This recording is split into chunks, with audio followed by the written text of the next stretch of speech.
بسم اللہ الرحمن الرحیم۔ السلام علیکم ورحمۃ اللہ وبرکاتہ۔ ناظرین، آج کی ویڈیو میں ہم آپ کو 7 جوان بہنوں اور کتے کے قصے کے بارے میں بتائیں گے، اس لیے ویڈیو کو آخر تک لازمی دیکھیے گا۔ بہت پرانے زمانے کا قصہ ہے کہ ایران میں کلین کا کوئی سوداگر رہتا تھا۔ اس کی 7 بیٹیاں تھیں، بیٹا کوئی نہیں تھا۔ اس کی بیوی مر چکی تھی۔ اس نے دوسری شادی اس لیے نہیں کی تھی کہ سوتیلی ماں نہ جانے بچیوں کے ساتھ کیا سلوک کرے گی۔ اب سوداگر اپنی بچیوں کے ساتھ بہت بڑی حویلی میں رہتا تھا۔ ان کا ایک اور ساتھی بھی تھا، وہ ایک کتا جس کا نام زنادر تھا۔ زنادر سب سے چھوٹی بہن عائشہ کا لاڈلا تھا۔ اس نے اس کو پال پوس کر بڑا کیا۔ عائشہ اسے کھانا کھلاتی، اس کو پلاتی، اس کو نہلاتی اور اس کے ساتھ کھیلتی تھی۔ وہ زنادر سے اس طرح باتیں کرتی تھی جیسے وہ کسی انسان سے باتیں کر رہی ہو۔ زنادر اصل میں کتا نہیں تھا، بلکہ وہ ایک جن تھا، اور جن بھی خوش مزاج اور انسانوں سے محبت کرنے والا تھا۔ بس دل بہلانے کے لیے وہ کتے کی شکل میں سوداگر کے گھر رہنے لگ گیا تھا۔ سوداگر ہر روز صبح سویرے بازار جا کر اپنی دکان کھولتا، قالین باہر نکالتا اور سجا کر رکھ دیتا۔ دوپہر کو کھانا کھانے کے لیے گھر آتا اور پھر دکان پر چلا جاتا اور شام تک دکان پر ہی مصروف رہتا تھا۔ اس کی زندگی اسی طرح گزر رہی تھی۔ ایک روز دکان سے واپسی پر وہ مسجد کے سامنے سے گزر رہا تھا کہ اسے ایک آواز سنائی دی، اے مسلمانوں، خدا کو یاد کرو، صرف وہی بھروسے کے قابل ہے۔ اے گناہ گاروں، خدا سب کچھ دیکھ رہا ہے، اسی کی تعریف کرو۔ یاد رکھو کہ حج کرنا مالدار مسلمان پر فرض ہے۔ آپ میں سے جو بھی خدا کا گھر دیکھنا چاہتا ہے، رسول صلی اللہ علیہ وآلہ وسلم کے روضے کی زیارت کرنا چاہتا ہے، اس کو اطلاع دی جاتی ہے کہ ہاتھیوں کا قافلہ اس مہینے کی 5 تاریخ کو روانہ ہوگا۔ سوداگر نے یہ منیادی سنی تو اس کے دل میں بھی یہ تمنا پیدا ہوئی کہ وہ بھی حج کے لیے جائے گا۔ اس نے پکا ارادہ کر لیا کہ وہ اس سال مکہ ضرور جائے گا اور خدا کے گھر میں حاضری ضرور دے گا۔ وہ جلدی گھر پہنچا اور بیٹیوں سے کہا، میری پیاری بیٹیوں، تم دیکھ رہی ہو کہ میرے بال سفید ہو چکے ہیں، لیکن میں نے ابھی تک حج کا فریضہ ادا نہیں کیا اور نہ ہی رسول مقبول حضرت محمد صلی اللہ علیہ وآلہ وسلم کا روضہ مبارک دیکھا ہے۔ اس سال میں یہ فرض پورا کروں گا، لیکن میری بچیوں، اگر میں حج پر گیا تو مجھے فکر لگی رہے گی، میرے پیچھے تمہاری دیکھ بھال کے لیے کون رہے گا؟ یہ سن کر اس کی بیٹیاں اداس ہونے کی بجائے اور بڑی بیٹی کہنے لگی، ابا جان، آپ تشریف لے جائیں اور ہماری فکر نہ کریں، زنادر ہماری حفاظت کرے گا۔ عائشہ نے بھی باپ کو تسلی دی۔ لڑکیوں نے خوشی خوشی باپ کا سامان باندھا اور کھانے پینے کی چیزیں پکا کر اس کے ساتھ رکھ دیں۔ کچھ چیزیں کچی بھی باندھ دی تاکہ باپ کو لمبے سفر میں کسی قسم کی تکلیف کا سامنا نہ ہو۔ اس زمانے میں ایران سے مکہ جانے اور واپس آنے میں 1 سال لگ جاتا تھا۔ سوداگر نے اپنی بیٹیوں کے لیے سال بھر کے کھانے پینے کا سامان ڈال دیا، ضرورت کی ہر چیز خرید دی تاکہ لڑکیوں کو کسی قسم کی تنگی نہ ہو۔ پھر اس نے انہیں نصیحت کرتے ہوئے کہا، گھر سے باہر قدم نہیں رکھنا، کوئی بھی آئے دروازہ ہرگز نہیں کھولنا جب تک میں نہیں آ جاتا۔ ہم دروازہ نہیں کھولیں گے۔ لڑکیوں نے اپنے باپ سے وعدہ کیا۔ سوداگر نے بیٹیوں کو گلے لگا کر ان کو پیار کیا اور پھر انہیں خدا کے حوالے کر کے سفر کے لیے روانہ ہو گیا۔ اسے یقین تھا کہ زنادر کی موجودگی میں گھر کے اندر داخل ہونے کی کوئی بھی جرأت نہیں کرے گا۔ لڑکیوں نے دروازے کو اچھی طرح بند کر لیا اور حویلی میں آرام سے رہنے لگ گئی۔ زنادر ان کے ساتھ تھا۔ وہ سارا دن صحن میں ان کے ساتھ کھیلتا اور رات کو عائشہ کے پاس سو جاتا۔ کئی ہفتے اسی طرح گزر گئے۔ ایک دن دروازے پر زور زور سے دستک ہوئی۔ پھر ایک عورت کی آواز آئی، دروازہ کھولو۔ ساتوں بہنیں دروازے کے پاس جمع ہو گئیں۔ کون ہیں آپ؟ باہر کھڑی عورت بڑی نرمی سے بولی، پیاری بھانجیوں، میں تمہاری خالہ ہوں، تمہاری امی کی سگی بہن عائشہ نے فوراً کہا، میرے خیال سے آپ کو غلط فہمی ہوئی ہے۔ گڑیا، ہماری تو کوئی خالہ نہیں۔ ہماری امی جان ہمارے ابا جان کی طرح اپنے ماں باپ کی اکلوتی بیٹی ہے، اس لیے نہ تو ہماری کوئی خالہ ہے اور نہ ہی کوئی ماموں۔ ابا جان کے سوا ہمارا کوئی رشتہ دار نہیں، البتہ خدا ہے جو سب کا ہے۔ احمق لڑکی، عورت نے باہر سے جواب دیا، تم اس وقت پیدا بھی نہیں ہوئی تھی جب میری شادی ہوئی اور میں اپنے ماں باپ کا گھر چھوڑ کر پردیس میں چلی گئی۔ بڑی پیاری بچیاں ہو تم، شاباش، دروازہ کھول دو، بہت دیر ہو گئی ہے اور باہر اتنی تیز دھوپ ہے کہ میرا بھیجا پگھل رہا ہے، کوئی سایہ بھی نہیں کہ اس کے نیچے کھڑی ہو جاؤں۔ بڑی اچھی ہو تم، جلدی سے دروازہ کھولو، تھوڑی دیر آرام کر کے تمہیں مزے کی کہانیاں سناؤں گی، دوسرے ملکوں کے بارے میں بتاؤں گی، تمہاری امی اور نانی کے بارے میں بتاؤں گی۔ بہنوں نے ایک دوسرے کی طرف دیکھا اور پھر مشورہ کرنے لگ گئی۔ نہیں، ہرگز نہیں، عائشہ نے کہا، خدا کے واسطے دروازہ نہ کھولنا، مجھے یقین ہے کہ یہ عورت ہماری خالہ نہیں۔ اگر یہ سچ مچ ہماری خالہ ہے تو بھی ہمیں دروازہ نہیں کھولنا چاہیے، کیونکہ ابا جان نے سختی سے منع کیا تھا، اور آپ یہ بھی جانتی ہیں کہ جو اپنے ماں باپ کا کہنا نہیں مانتا وہ بڑے بد نصیب ہوتے ہیں۔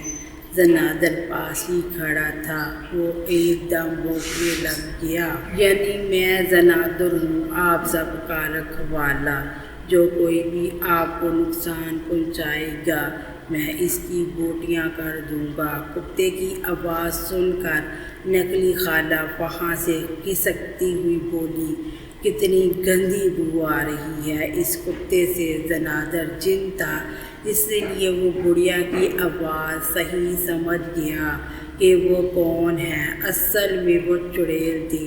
زنادر کو معلوم تھا کہ وہ بچیوں کو کھانے کے لیے آئی ہے، اور چڑیل بھی یہ جانتی تھی کہ جب تک یہ جن بچیوں کی نگرانی کر رہا ہے وہ انہیں نہیں کھا سکتی، کیونکہ کتے جن بھوتوں اور چڑیلوں کے دشمن ہوتے ہیں۔ ساری رات چڑیل گھر کے ارد گرد منڈلاتی رہی، لمبے لمبے دانت، بال ایسے کہ جیسے سانپ کنڈلی مار کے بیٹھا ہو۔ وہ زور زور سے چیخ رہی تھی، اس گھر میں 7 چھوٹی چھوٹی لڑکیاں ہیں، کل میں ان سب کو چٹ کر جاؤں گی۔ کتا ساری رات بھونکتا رہا، میں بھی زنادر ہوں، ان بچیوں کا رکھوالا ہوں، ان کا نقصان نہیں کر سکتی۔ اگلے دن پھر چڑیل عورت کے بھیس میں آئی اور دروازہ کھٹکھٹا کر بولی پیاری بھانجیو دروازہ کھولو، میں تمہیں دیکھ کر آنکھوں کو ٹھنڈا کروں گی، میری مری ہوئی بہن کی نشانیاں ہو تم، دیکھو میں تمہارے لیے تحفے لائی ہوں۔ جب چڑیل نے یہ کہا تو باقی 6 بہنیں دروازہ کھولنے کے لیے دوڑی۔ عائشہ نہ عائشہ نے چیخ کر کہا، ہم نے ابا جان سے وعدہ کیا تھا کہ اس وقت تک دروازہ نہیں کھولیں گی جب تک وہ خود نہ آ جائیں، اور پھر ہمارا زنادر ساری رات بھونکتا رہا ہے۔ وہ ہمیں بتا رہا تھا کہ یہ عورت ایک چڑیل ہے۔ عائشہ نے اپنی بہنوں کو منع کیا، ان کو بہت روکا، انہوں نے غصے سے اسے پرے دھکیل دیا اور برا بھلا کہنے لگی، تم بیوقوف ہو، تم اور تمہارا کتا دونوں، ہماری خالہ آئی ہے اور ہم دروازہ نہ کھولیں، فرض کرو وہ سچ میں ہماری خالہ نہیں تو کیا فرق پڑے گا، ایسی نرم دل گڑیا ہمارا کیا بگاڑ سکتی ہے، وہ ہمارے لیے تحفے لے کر آئی ہے، وہ ہمیں مزے کی کہانیاں سنائے گی۔ عائشہ پھر بھی نہ مانی اور بہنوں کا راستہ روک کر بولی، نہیں میں دروازہ نہیں کھولنے دوں گی، لیکن بہنوں نے کچھ بھی پرواہ نہیں کی اور 2-3 تھپڑ مار کر اسے پرے دھکیل دیا اور دروازے کی چوکھٹ کھول دی۔ خالہ جان تشریف لائیں، مگر راستے میں زنادر کھڑا تھا، وہ غصے کے مارے زور سے بھونک رہا تھا۔ وہ چڑیل اس ڈر سے آگے نہ بڑھی اور وہیں کھڑے ہاتھ پھیلا کر بولی، بیٹا کتے کی بو سے تو دماغ اڑتا جا رہا ہے، جب تک اسے جان سے نہیں مار دو گی میں اندر نہیں آؤں گی۔ بڑی بہنوں نے اسی وقت کتے کو پکڑا اور گلا گھونٹ کر مار ڈالا۔ عائشہ بیچاری بہت روئی، بہت چلائی، بہت منع کیا، لیکن بہنوں نے ایک بھی نہ سنی۔ 6 ایک طرف اور عائشہ اکیلی ایک طرف، وہ غریب کیا کر سکتی تھی؟ عائشہ کو کتے کے پاس چھوڑ کر باقی بہنوں نے بڑھیا کو اندر بلایا۔ جو ہی چڑیل نے دروازے کے اندر پاؤں رکھا، مردہ کتے کی لاش بھونکنے لگ گئی۔ بڑھیا پھر پیچھے ہٹ گئی اور بولی، توبہ توبہ، مرے ہوئے کتے سے تو اور بو آ رہی ہے، میں تو اندر نہیں آؤں گی، پہلے اس کتے کو جلا دو۔ بڑی بہنوں نے فوراً کتے کی لاش کو جلا دیا۔ عائشہ انہیں نہ روک سکی، لیکن جب آگ اچھی طرح بجھ گئی تو کتے کی راکھ سمیٹ کر رومال میں باندھ لی اور اپنے پاس رکھ لیا، پھر الگ بیٹھ کر اپنے پیارے کتے کو یاد کر کے رونے لگ گئی۔ بڑی بہنوں نے بڑھیا کے لیے اچھے کھانے تیار کیے، اس سے مزے کی باتیں سنی۔ دن کے وقت تو بڑھیا لڑکیوں کے ساتھ ہنستی اور بولتی رہی جیسے سچ ان کی خالہ ہو۔ اس نے لڑکیوں کو تحفے بھی دیے، لیکن جب رات ہوئی تو وہ اپنی اصل شکل میں آ گئی۔ اس کی آنکھیں انگاروں کی طرح چمکنے لگ گئی، چھریوں کی طرح تیز اور لمبے دانت باہر نکل آئے، بال سانپ کی مانند بھنکنے لگ گئے، ہاتھ تیز ناخنوں والے بن گئے۔ وہ بے چین ہو کر ادھر ادھر ٹہلنے لگ گئی اور چیخنے چلانے لگی، اس گھر میں 7 بہنیں ہیں، آج میں ان سب کو کھا جاؤں گی۔ عائشہ کو بڑھیا پر پہلے ہی شک تھا، وہ جلدی سے چارپائی کے نیچے چھپ گئی۔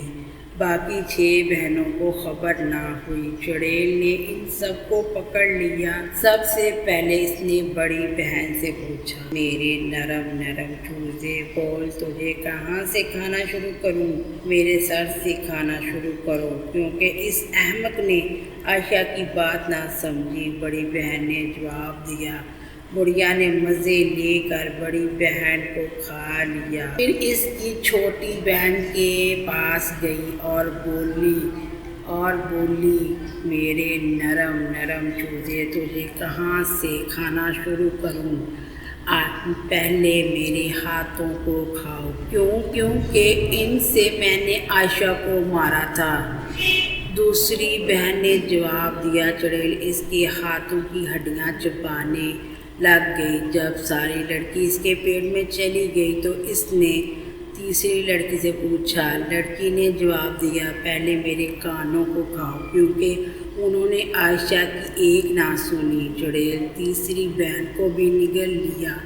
جب اس نے چوتھی بہن سے پوچھا تو اس نے کہا، پہلے میری ٹانگوں سے کھاؤ، کیونکہ ان بے وقوفوں نے عائشہ کو مارا تھا۔ چڑیل نے اس سے بھی ہڑپ کر لیا۔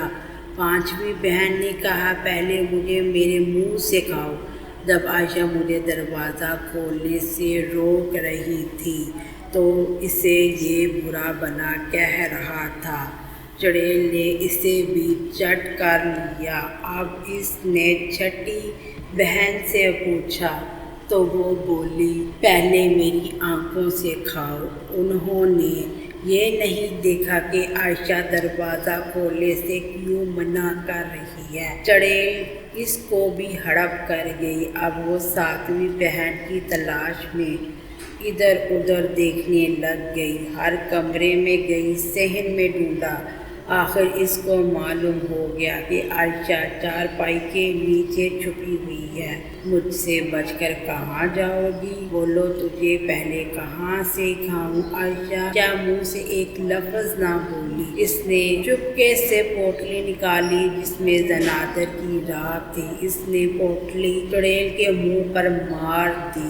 ایسا لگتا تھا کہ جیسے راکھ کا ہر ذرہ زنادر بن گیا اور وہ بھونک بھونک کر کہہ رہا ہے، میں زنادر ہوں، ان لڑکیوں کا رکھوالا، جو کوئی ان کو نقصان پہنچائے گا میں اس کی بوٹیاں نوچ لوں گا۔ چڑیل ڈر کے مارے دروازے کی طرف بھاگی۔ وہ رہی تھی، مجھے جانے دو، مجھے جانے دو، یہ کتا مجھے مار ڈالے گا۔ لیکن کتے کی راکھ بھونکتی جا رہی تھی، میں زنادر ہوں، میں زنادر ہوں۔